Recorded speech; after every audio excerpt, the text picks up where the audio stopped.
Hey guys, Brachiosaurus here with a video guide on Guelders for EU5. I've played a few single player games in the HRE, and I usually look over and see that Guelders' purple is doing pretty well expanding in the Low Countries and Rhineland area. So I wanted to give them a look and check them out. It turns out that they've got really good unique advances here. In Age 1 they get infantry power, in Age 2 they get income from minting, which is just free extra money. And in Age 3 they get a really amazing one here with 10 proximity cost reduction. So I think Guelders might be the best nation to form the Netherlands with long term, especially because of that cost reduction.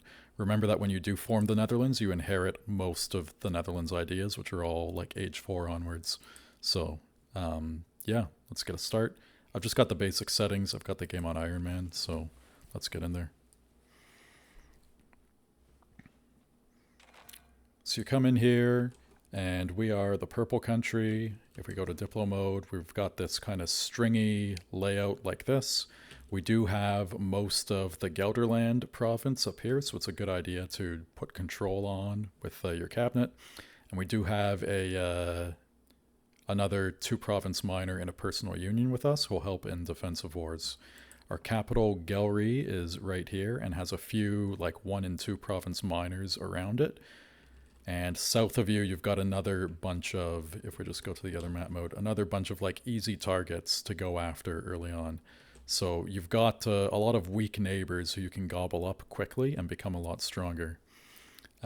First things first, I like to set up my automations. So automate trade so that your burgers make you some money, and then scroll to the bottom and automate generals and admirals for later on when we get to fighting.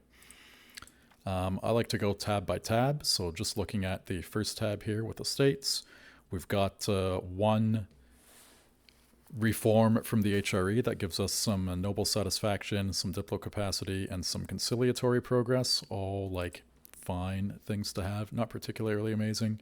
We can get another reform, so I like to get autocracy at the start for the extra crown power and aristocracy push.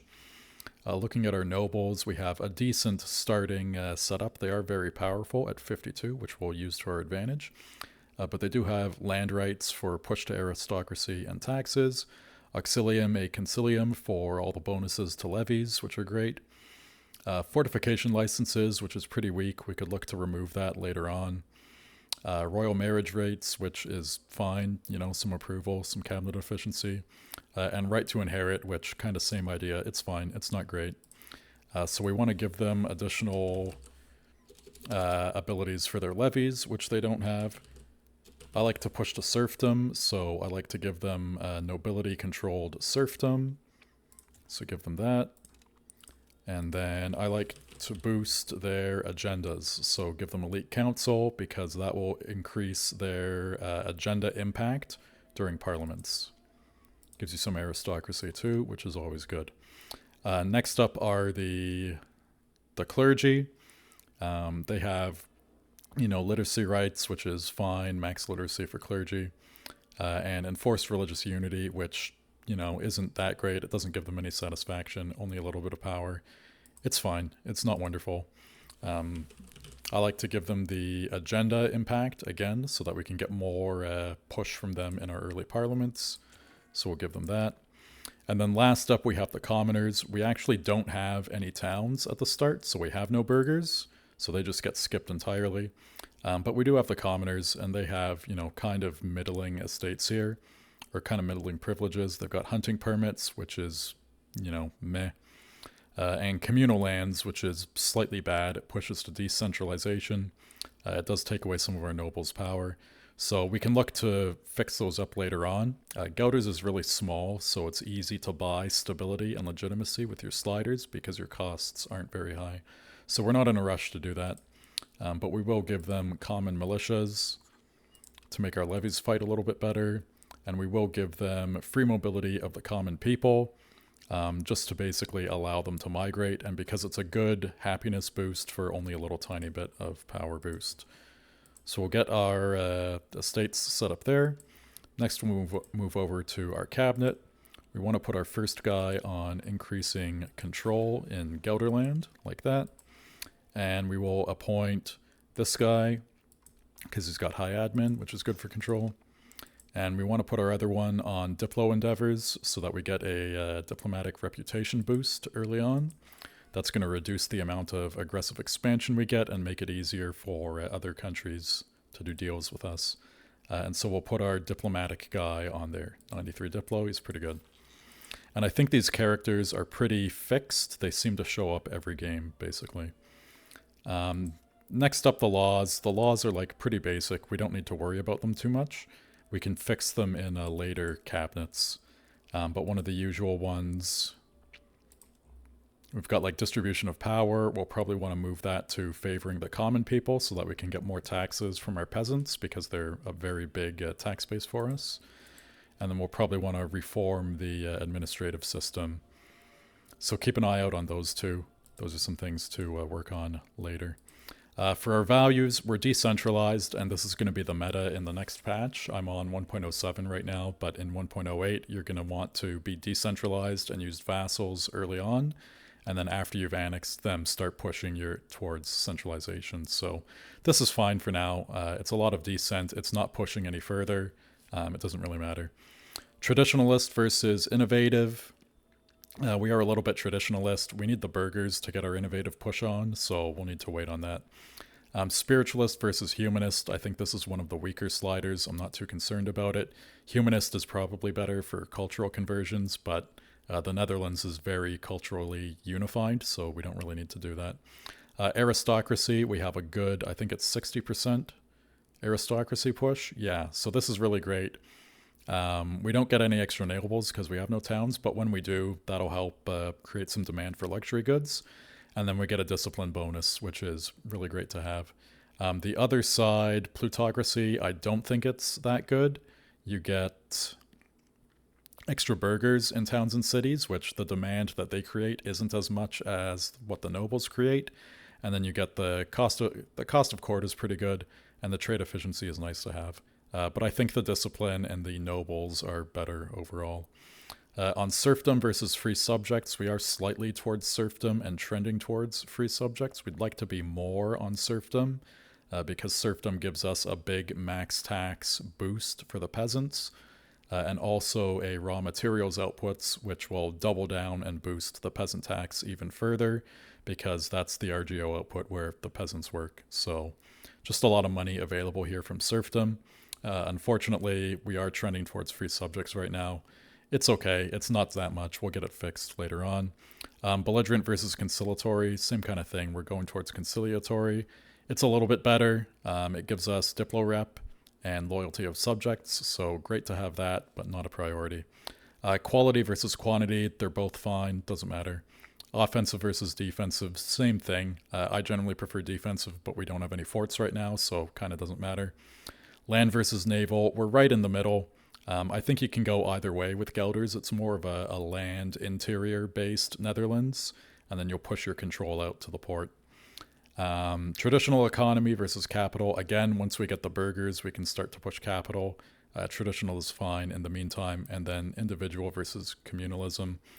They're both fine. It doesn't really matter. We've got a little bit of communalism. That's a fine position to be in. Looking at the economy, we always want to boost our minting up to even. Went over a little bit. There, get that set.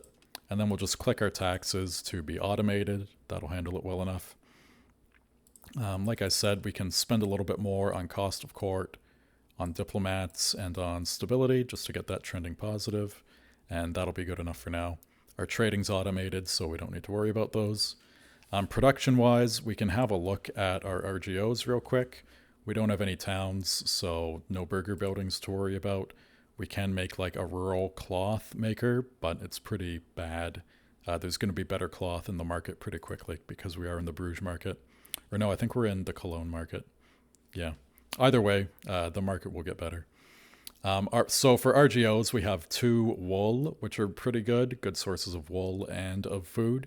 And then we have 2 wheat, which are good to have as well. So we're kind of like a breadbasket of the Netherlands, if that makes sense. We've got a lot of provinces making, in fact, almost all of our provinces are on food. Just 1 fiber crops up here. So lots of food. And looking at our budget again, we do see that we make a profit selling food. So we get some money from the RGOs, and then we get extra money from selling the surplus food. So we'll be boosting up our wool a little bit and our grain maybe once or twice. Nice to have this stuff. On society, we start with Low Franconian as our main culture. That's the Dutch culture. And then we start with a whole bunch of Westphalian people who are like the neighboring German culture. They're only accepted, but it is almost free. Sorry, they're only tolerated, but it's very cheap to accept them because they do have the green check mark. So we do want to click that. We add Westphalian as an accepted culture. We'll take that.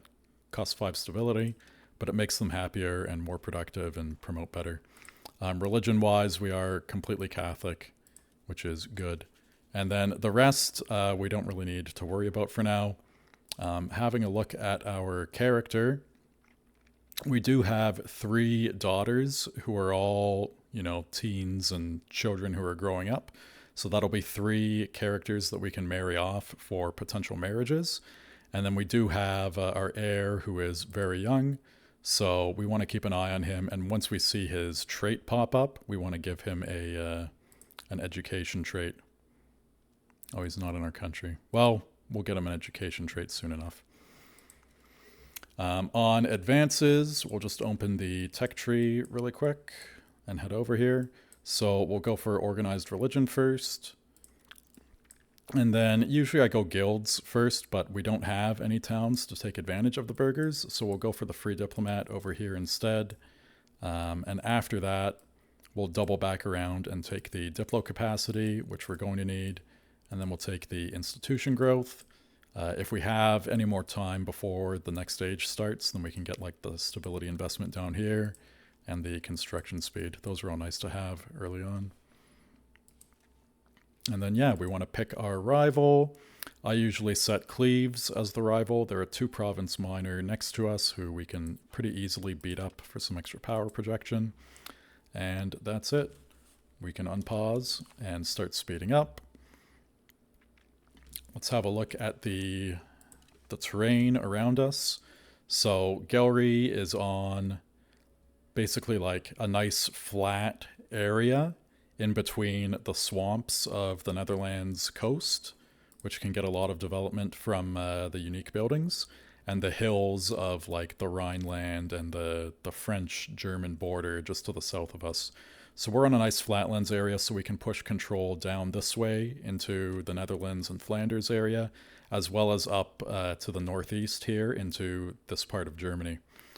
So we have 2 options to expand, and in our immediate neighborhood, we have a lot of these little 1-province miners like Moors, Seejuk, Horn, which has a country of Horn, and then these guys down here, Heisenberg, and Maastricht, which is held by Valkenburg.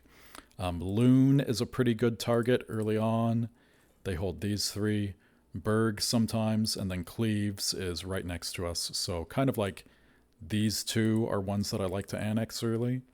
And then Cleves is one that I like to vassalize, and they usually ally up with one another. Speaking of allying, just get rid of this event.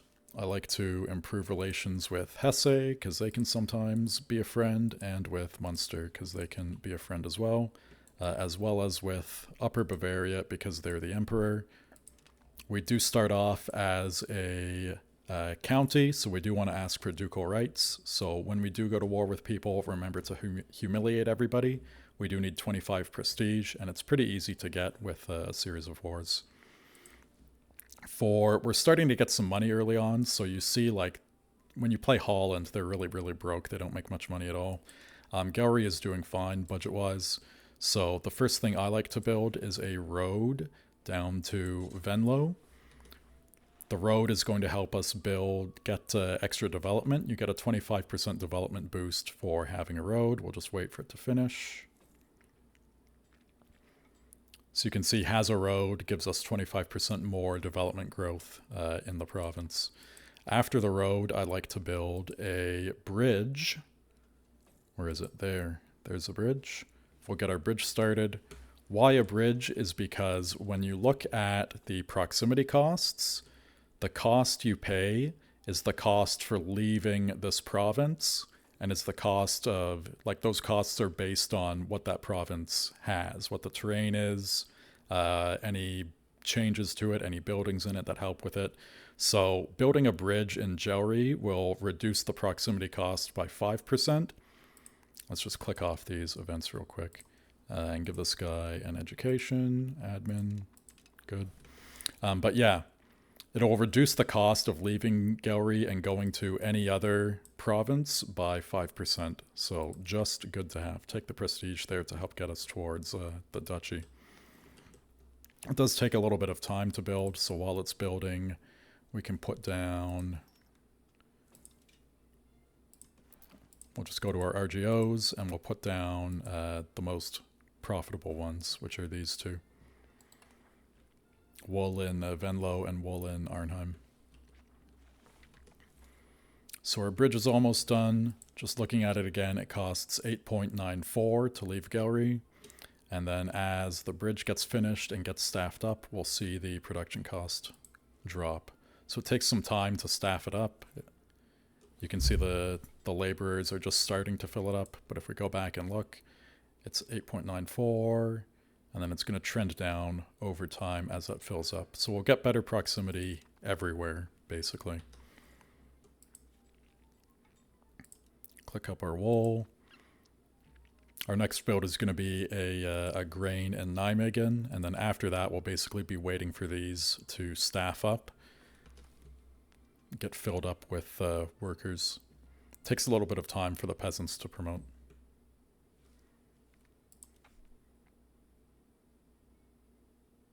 Just take research. Random events. See, so we've been boosting our opinion. We've got good Diplo rep, and Munster offers to be our ally. Always nice to have some extra friends. Let's check if Hesse will join us. They will as well. So we've got some extra friends. Now our parliament is ready in April of 1340, so we want to pause to get this handled properly. So what we want to do is go with the nobility and try to double dip and get at least 2 CBs from them. Increased ties to neighbors is basically the best one that we can roll because it gives us Diplo rep while we're debating it, and then gives us an extra 5 diplomats at the end. So we'll have extra diplomats to do things with if we do pass it. So we'll take that, and then immediately we already have 65% support because we get the 53 from the nobles plus the 23 from the crown. So plenty. I guess we get half of the crown or something like that. But lots of support, we can already get a CV. So who are we going to attack? Well, we're going to control right click on each nation and check who they're allied with and who will defend them. So Sejuk comes with Horn, Loon, and Valkenburg, and we can take them on our own. We're stronger, just like that. So that's Sejuk, Horn is over there, and then Valkenburg is Maastricht. So we can get all 4 of those guys in one war, which is really good. Moors is a good target. They sometimes get eaten by Cologne down here, who are a bit tough. They bring nobody with them, so that's not as interesting. Cleves is a really good target as well. Cleves comes with Heisenberg, Loon, and Utrecht. That's a little bit trickier, so we might leave them for a second war. And then we'll just check some of the others for what alliances they have. Cleves, Loon, Valkenburg, and Chinny, who's a French miner down here. So they're, I don't know, they're not as easy and free as the other ones. Valkenburg comes with very similar. That's the same alliance web as Sejuk. Horn comes with just 2, so they're forgettable. And Loon comes with a whole bunch, similar to Cleves. So I think we'll target Sejuk first. We should also maybe check Utrecht. They just have Utrecht and Cleves. That would be a really good one to take too, so we might put our second CB on Utrecht. Yeah, so let's do that. Let's do first CB. We'll do fabricate claims on Sejuk. And then just look at our agendas down here. We can do autonomy support. We're already decentralized, so that's fine. And that already gets us up to enough for another CB. We can also grant papal emissaries to the clergy. That's like, it doesn't do much for us. I don't like the religious influence. So we can ask for larger levies, and then we'll go with bellicose support, and that takes us up again to have enough for the second casus belli. So before we take that, we will just declare our war against Seljuk, switch to our claim, declare the war, and then we'll get our war started. We'll raise all levies. 3,400 is more than enough to handle them. So levies are up, pause things, and just dump them all onto the one main province. We win the battle easily, merge them up, and then split off half of them to come down here. We want the bigger half. There. And we'll just start taking the next province. And our guys way outnumber them. They can take pretty much any fight.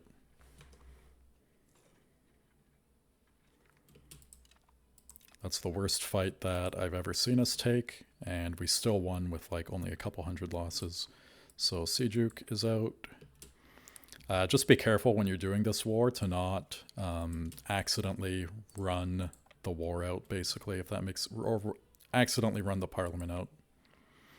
I did do that once in my practices, and it felt bad.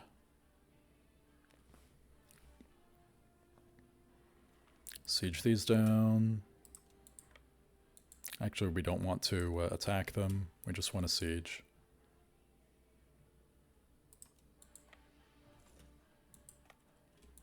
Rather not do that. I guess they do have a castle up there. So while we're waiting, let's double check this again. For our second CB, Utrecht is now allied with Cologne. Cologne is pretty tricky, so we might not want to take them on. Be better if we go this way with against Cleves, because they have Heinsberg, and Utrecht. I'm a little Breaking Bad coded, I guess. But we will take a CB against Cleves for the Niederrhein. And that's great. That'll get us everybody else down here, basically. In the meantime, we can clean up some of these war participants. So we have Horn sieged. So we will humiliate them, and these southern guys will ask to become a vassal or a fiefdom. Let's do one vassal, one fiefdom. So we'll start off with a vassal, and then we'll make Loon a big vassal. So we'll send that, keep the humiliate on so we get prestige.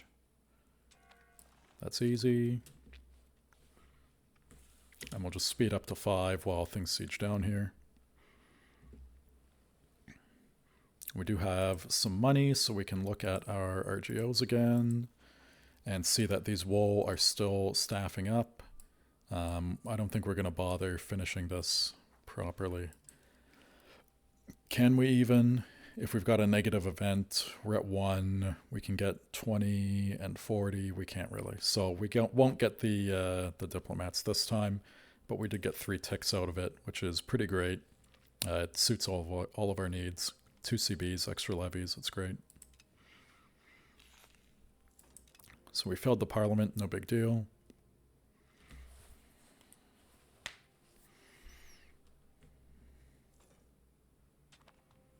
Just gotta wait for the siege to finish. Status quo, come on guys. Oh, the emperor is dead, so we will stop raising with him, and we will raise it with Bohemia instead. Bohemia being the new emperor. So we just have to get that opinion up. Corruption, we'll just ignore them.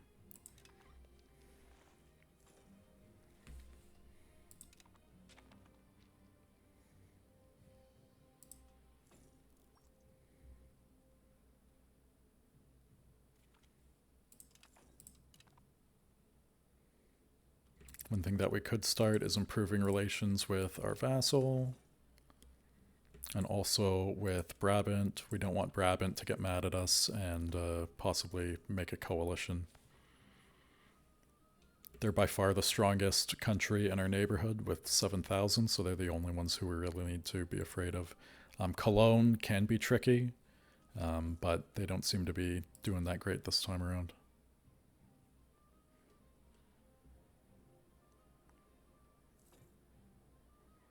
Come on, guys, finish the siege.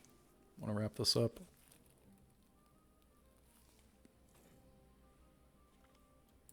Okay, there we go. Now we'll merge everybody, balance and consolidate, send them to the capital. So we will vassalize Loon, humiliate them, and take their money.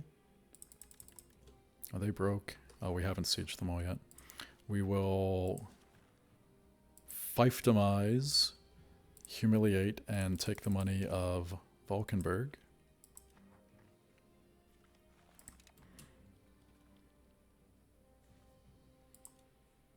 And then we'll do similar to Loon. We'll turn them into a vassal and take all of their money.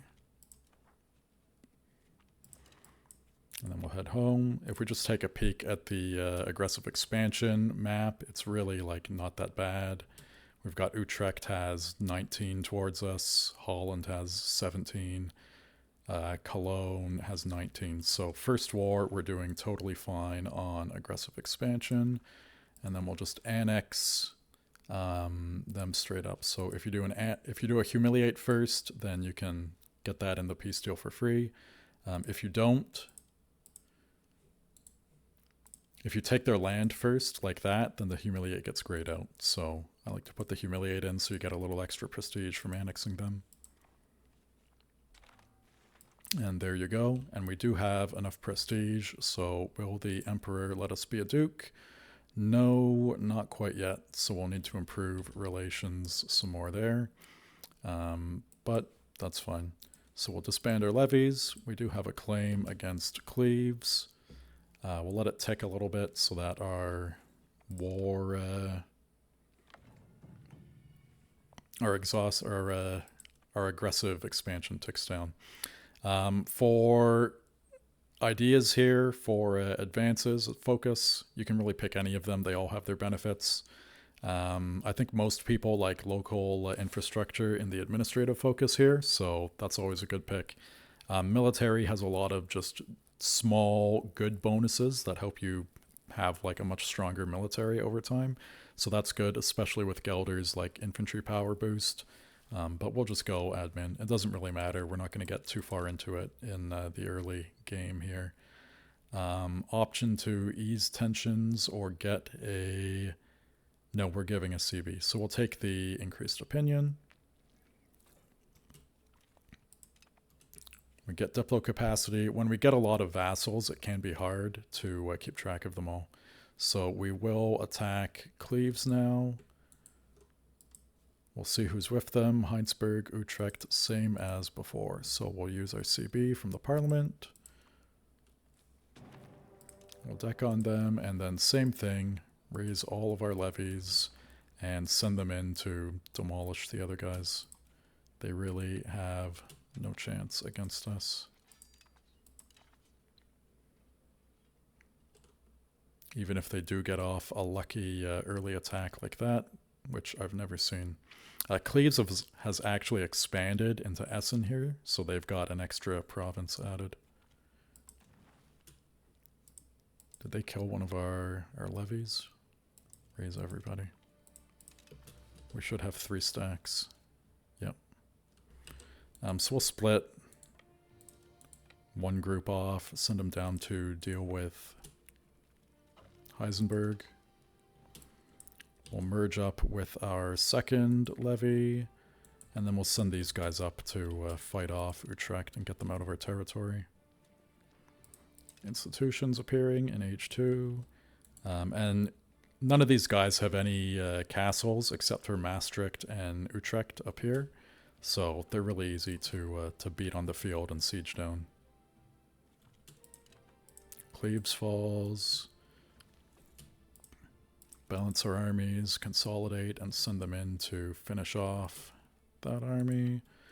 And then we'll advance and we'll take the rest of Cleves. These guys go over to the capital. These guys come up here and assist. Heisenberg is done, so we can piece them out again, humiliate, and turn them into a vassal. I think we fiefdomized the other guy, right? So we will vassalize them.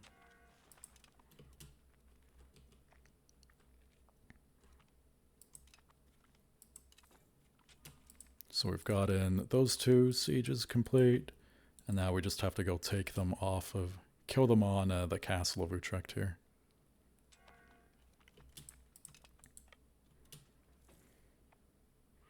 And we might not be able to take anything from Utrecht because of aggressive expansion and antagonism, but it's okay. If we just have a look at what vassalizing Utrecht would cost, well, we can't see it, but it would be 17. We would gain plus 34 against Utrecht. A lot of foreign inventors here. Whereas if we... No, not Utrecht. I want to check Cleves. Yeah, if we make Cleves a fiefdom and take their money, this gives us... So we don't have too much antagonism with anyone. And it is Cleves and Utrecht who are most angry with us. A little bit Cologne, a little bit Moors. We can kind of handle those guys. So we could take up to about 10 antagonism off of Utrecht. I think taking these 2 provinces might be a good idea.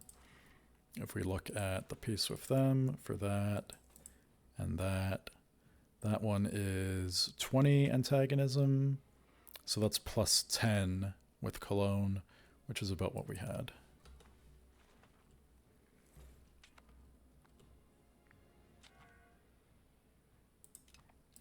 Our union is centralizing the union for us, which is what we like to see. So a couple of our daughters have grown up, and we can start to look for places to marry them off to. We already have Hesse, so I usually think that they're a good idea. We'll marry her to the heir of Hesse to solidify that alliance. And then we'll look around for someone else in the area who would be a good possible ally. Brunswick is usually an option. And so I think we just marry to the old guy. Because maybe we can get an alliance there after the war. It is minus 79, so yeah, after the war we'll have enough opinion to do it. Does Bohemia like us enough to make us a duke yet? They do, so we'll click that and become a duchy. We can get another rival. We'll rival Holland. And we almost have Utrecht finished off. There we go. Utrecht is done. So let's look at the peace deal overall with Cleves. If we fiefdomize them and take these 2 provinces, who gets mad at us? It is Utrecht, Holland, Cologne, Moors, and the Hansa. I think we can handle that, and we can increase opinion with those guys, and we will be safe. It's not too crazy of a coalition. So we will go and separate peace each of them so that we can take money, take a humiliate, and take a war rep off of Utrecht here. So we'll do that, and then we'll do similar for Cleves. We will take all of their money and turn them into a fiefdom. That's it. And then we can disband our levies. War's done. Having the advisor on improving our Diplo rep reduces the amount of aggressive expansion that we take. So he's just a good guy to have set up like that. Now that our wars are done, we can look to integrate all of our new provinces. We'll unpause it for a tick, just for fun. And then we'll integrate Utrecht up there. So we've got plenty of money. We're up to 300 because it's been ticking as the war has been going. Holland have joined against us. Holland is no longer a rival. We'll increase our diplo spending so that we get a few more diplomats. And we'll just increase opinion with anybody who joins a coalition against us. Holland is busy fighting Cologne, who are people who might be against us. If you do see, sometimes I've seen an option where Hansa allies Loon or Julik, somebody near us. Hansa can be an incredibly valuable vassal to take.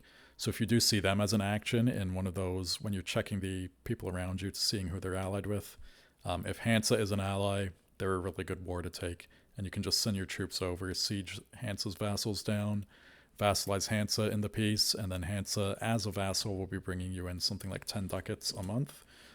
It's pretty silly, pretty ridiculous. Almost a bit of an exploit, I'd say.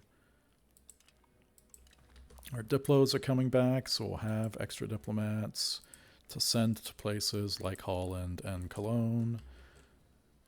Cologne is getting stabbed in the back while they're at war here, so it's not going well for them. Comets. We're saving up 300 gold so that we can turn Jowry into a town so that we can get the Burger's estate.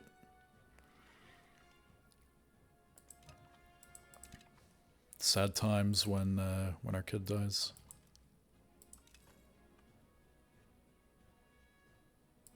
Let's just check their educations. He's on admin. Put everybody on admin. Censorship shields an ally. Sure, we'll take a favor, I guess. Doesn't really matter. And then we have a newborn. For our second... Oh, Holland has declared war on us. This never happens.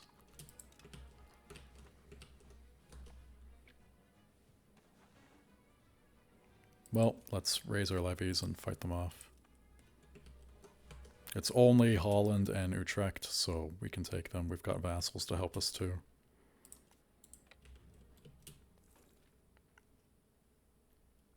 Did Holland annex them? Is it just Holland? Holland and the Hansa, so yeah.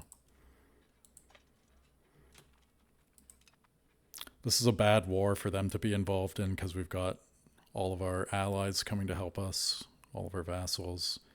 Hansa doesn't have a whole lot to bring. We're not doing so great in these battles, but it's okay. We did lose a stack of levies. We'll raise them back up.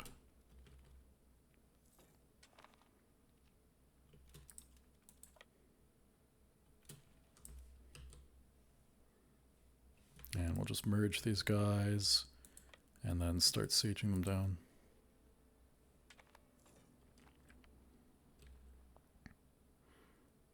Yeah, our vassals are beating the Hansa easily. I'm going to call for attachment over here to get some of them to come down and help. Yeah, they just wiped out Holland, so this is pretty well handled. Event here. We need noble satisfaction more than we need clergy satisfaction. And then we'll give our allies food access. This war is pretty easy to beat. It just takes a little bit of time. So we'll beat them and we'll just take war reps and money. That's all we need for now. So I think that gives you an idea of how to play Cleves, how to start off as them, how to get a nice little power base and a web of vassals going so that you have, you know, power to work with. As we grow, we'll want to improve with Cleves, and we'll aim to annex them first because their territory, especially Cleves proper, is right next to our capital. And moving forward, we'll look to make some moves against Cologne or Berg down here because they've taken land that's right next to our capital, or Julik because they've got 3 provinces down here. When you do take these guys, make sure you vassalize them because they hold land in multiple different provinces. So it'll just save you time on doing integration in each province when you vassalize and annex them that way. And then over time, we can just slowly work on annexing these vassals down here. Not a major priority. And remember to keep building your roads and pushing your control out as well. Can we afford another one? Not quite. But yeah, that gives you an idea of how to start as Cleves, how to grow your power base quickly, and what to do. So please like and subscribe if this has been helpful. Let me know if you'd like to see more. Leave a comment if you've got any other ideas or moves that you'd like to see. And yeah, that's it. Thanks for tuning in. Cheers.